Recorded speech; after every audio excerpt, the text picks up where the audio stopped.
Dostlarım көп. Ал енді айтыңдаршы, доспен қалай ойнау керекпіз? Не істемеу керек?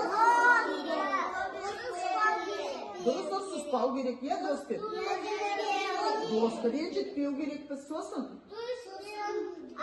Дұрыс, доспенмен төбелеспеу керекпіз. Я досымды алдауға болмайды екен, дұрыс айтса, өтірік айтпау керек. Итеруге де болмайды. Жақсы. Балалар, қараңыз, доспен біз тату болу керекпіз. Доспен біз адал болу керекпіз, иә?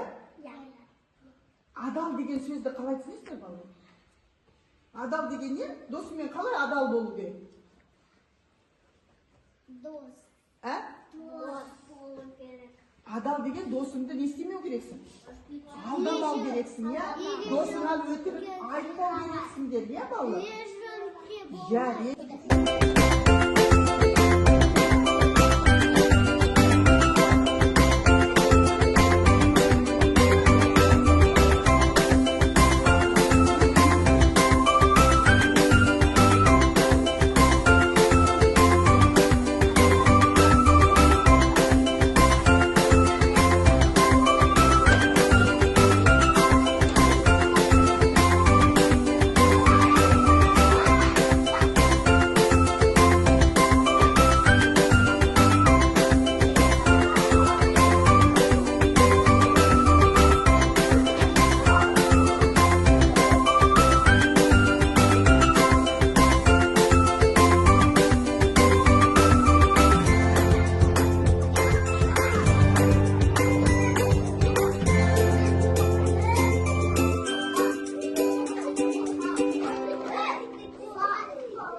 жаңалығым бар сендерге. Бізге супермаркеттен 50% жеңілдіктер келді, купондар келді.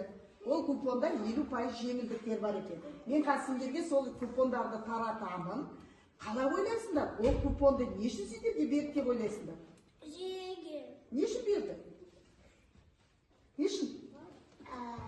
Біз жаңа супермаркетке барғанда дүкенші болды ма? Дүкенші болған жоқ. Ал бірақ сендер не істедіңдер? Я, картамен жүргіздіңдер, алған заттарыңа ақшасын төледіңдер, я?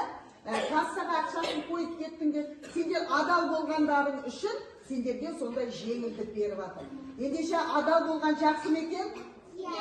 Адалдық деген ол жақсы қасиет екен. Супермаркеттің 50% жеңілдігімен келесі жолы сендер сол купонды көрсетсеңдер, арзанға заттарды арзанға ала аласыңдар, иә? Жеңілдікпен ала аласыңдар. Міне қолдарыңа қазір таратам, сендерге мынандай купондар беремін. Мына купонды көрсетсеңдер, келесі жолы заттарды арзан бағамен ала аласыңдар.